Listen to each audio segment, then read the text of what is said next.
जे लोक तुम्हाला आवडत नाहीत अशा लोकांपासून सुटका करून घेण्यासाठी हे एक काम करा. स्वार्थी लोक स्वतःहून तुमच्यापासून लांब पळतील. गावोगावी अशा कथा पसरलेल्या असतात की ज्या फक्त ऐकायला रंजक नसतात तर जीवनातील गुंतागुंतीपासून मार्ग काढण्याची शहाणपणाची शिकवणही देतात. अशीच एक कथा अनेक पिढ्यांपासून सांगली जाते.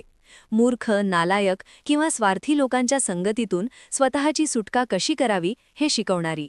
आपल्याला अनेकदा अशा व्यक्ती भेटतात जे आपली ऊर्जा शोषून घेतात, मनावर ताबा ठेवून आपल्याला अस्वस्थ करतात, त्रास देतात आणि कितीही प्रयत्न केले तरी त्यांच्यापासून सुटता येत नाही. ही गोष्ट अशा परिस्थितीत एक विलक्षण मार्ग दाखवते. एका शांत आणि समृद्ध गावात कधी काळी एक जमीनदार राहत होता. त्याच्याकडे ऐश्वर्याची कमतरता नव्हती. मोठी घरे, शेतजमीन, गुरेढोरे, सेवेकरी, साऱ्या सुखसोयी त्याच्याकडे होत्या. पण या सगळ्यांपेक्षा त्याला प्रिय होती त्याची 2 मुलं. एक मोठा, बुद्धिमान, संयमी आणि जबाबदार. दुसरा थोडा भोळा, भावनांनी सहज प्रभावित होणारा आणि मनाने अतिशय निरागस.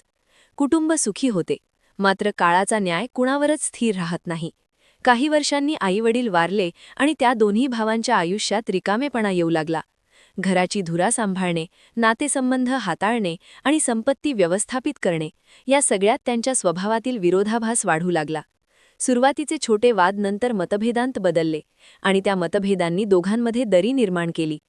त्या काळात धार्मिक जीवनाकडे वळणे, वैराग्य धारण करणे ही एक सामान्य गोष्ट होती. दोघांनाही जगण्याचा अर्थ शोधायचा होता. त्यांनी ठरवलं की दुनियवी जीवन सोडून संन्यास घ्यायचा. वेगवेगळ्या गुरूंकडून त्यांनी दीक्षा घेतली आणि मग गंगेच्या काठावर 2 लहानशी झोपडी बांधून ते राहू लागले. तरीही त्यांच्या जगण्यात एक सूक्ष्म अंतर कायम राहिलं. मोठा भाऊ गंगेच्या वरच्या ओघात तर लहान भाऊ खालच्या प्रवाहाजवळ झोपडीत राहू लागला. गंगेचा परिसर शांत पण रहस्यमय होता. त्या प्रदेशात एक अद्भुत नावाने ओळखला जाणारा मणिकंठ नावाचा नाग राहत होता. त्याच्याकडे दिव्यात रूपांतर करण्याची क्षमता होती. कधी तो संन्याशाच्या वेशात गावोगावी फिरायचा, कधी साधुभक्तीचं रूप धारण करायचा आणि संध्याकाळ होताच पुन्हा नदीत परतत असे. गावातील लोक त्याला ब्रह्मचारी समजून आदर देत, पण त्याच्या ओळखीचा गूढ भाग कोणालाच माहीत नव्हता. एक दिवस लहान भावाच्या झोपडीजवळ तो संन्याशाच्या रूपात आला. लहान भाऊ अत्यंत आतिथ्यशील होता. त्याने त्या अनोळखी व्यक्तीचे स्वागत केले, आदराने बसू दिले, त्याला पाणी दिले आणि दोघे दीर्घकाळ गप्पा मारत बसले. आधी अत्यंत सभ्यपणे बोलणारा तो संन्यासी, जो प्रत्यक्षात नागराज होता, छोट्या भावाच्या साधेपणावर प्रभावित झाला. दुसऱ्या दिवशी पुन्हा आला, तिसऱ्या दिवशी पुन्हा, आणि त्यांचे बोलणे, चर्चा करणे, हसणे, अनुभव शेअर करणे हे नियमित होऊन बसले. मैत्रीची एक अनोखी नात्याची वीण विणली जाऊ लागली. पण लहान भावाला एका विचित्र सवयीची जाणीव होऊ लागली. जेव्हा नागराज झोपडी सोडून नदीकडे परत जायचा, तेव्हा तो पुन्हा आपल्या खऱ्या रूपात येई. त्याच्या चमकणाऱ्या फण्या, वाढलेले डोळे आणि त्याच्या मणिकंठाच्या झळाळत्या रत्नातून उमटणारा तेजस्वी प्रकाश ही दृश्ये लहान भावाच्या मनाला हादरवून टाकत. नागराज कधी त्याच्या हाताला वेढा घालून जायचा, तर कधी प्रेमाने त्याच्या खांद्याला स्पर्श करायचा. पण मानवाने अजगराच्या प्रेमाचा स्पर्श सहन करावा? त्या निरागस मृदू मनाच्या भावाला हे भयावह वाटत. त्याच्या मनात दररोज धडधड सुरू झाली. तो ना नीट खात होता, ना झोपत होता. त्याच्या चेहऱ्यावरची चमक ओसरली गेली, शरीर कृश होत गेले. भीतीने त्याचा आत्मा जणू आकुंचन पावत होता. एक दिवस तो मनाविरुद्ध मोठ्या भावाची भेट घेण्यासाठी वरच्या झोपडीकडे निघाला. मोठ्या भावाने त्याला पाहताच धक्का बसला. समोर एखाद्या रोगाने त्रस्त, मानसिक ताणाने कोलमडलेल्या माणसासारखा दिसत होता. त्वचेचा रंग फिक्का, डोळ्यांखालच्या वर्तुळे खोल आणि चेहऱ्यावर ताणाचा थर. काय झालं आहे? हा असा अवस्थेत का आलास? मोठ्या भावाने काळजीपूर्वक विचारलं. छोटा भाऊ मनातल्या भीतीच्या दडपणाखाली सगळी गोष्ट सांगू लागला. एक संन्यासी माझ्याकडे आला, त्याची मैत्री झाली, त्याचं बोलणं छान वाटायचं. पण नंतर तो आपल्या खऱ्या नागाच्या रूपात येऊन मला स्पर्श करू लागला. मला भीती वाटते, पण त्याला कसं सांगू? तो येणं थांबवेल की माझ्यावर रागावेल याचं भय आहे. आता मी राहू शकत नाही. ना त्याची मैत्री तोडण्याची हिंमत आहे, ना त्याच्यासोबत राहण्याची ताकद. मोठा भाऊ काही क्षण शांत राहिला. त्याच्या अनुभवाने ओळखलं की हा नाग प्रेमापेक्षा स्वतःच्या अहंकारासाठी, स्वतःच्या अस्तित्वाची मजा घेण्यासाठी छोट्या भावाकडे येत होता. मग तो शांतपणे म्हणाला, तुला खरोखरीच त्याचं येणं आवडत नाही ना? हो, छोटा भाऊ म्हणाला. मग मोठा भाऊ हसला आणि म्हणाला, त्याच्याकडे त्याला अत्यंत प्रिय अशी एक गोष्ट आहे, त्याच्या गळ्यातील मणिरत्न.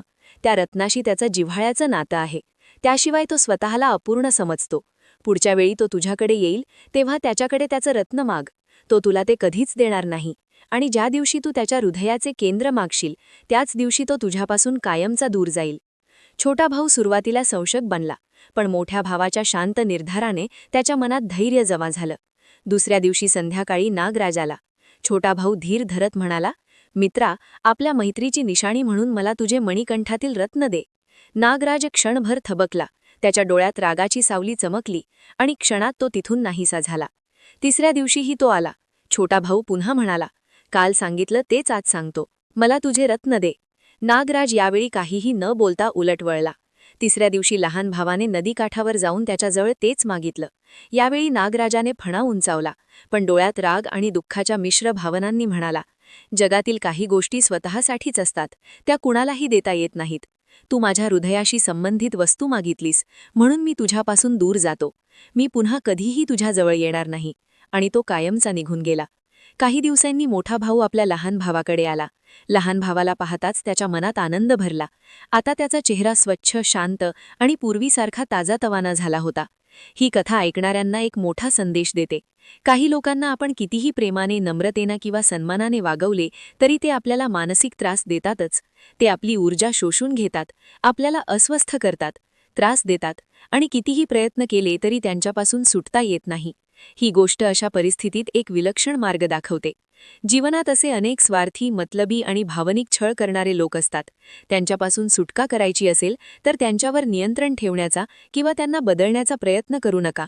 त्यांच्याकडे त्यांची सर्वात प्रिय वस्तू मागा. त्यांची वेळ, त्यांची ऊर्जा, त्यांची जबाबदारी, त्यांचे सत्य, त्यांची पारदर्शकता, त्यांचे योगदान, हे काहीही असू शकतं.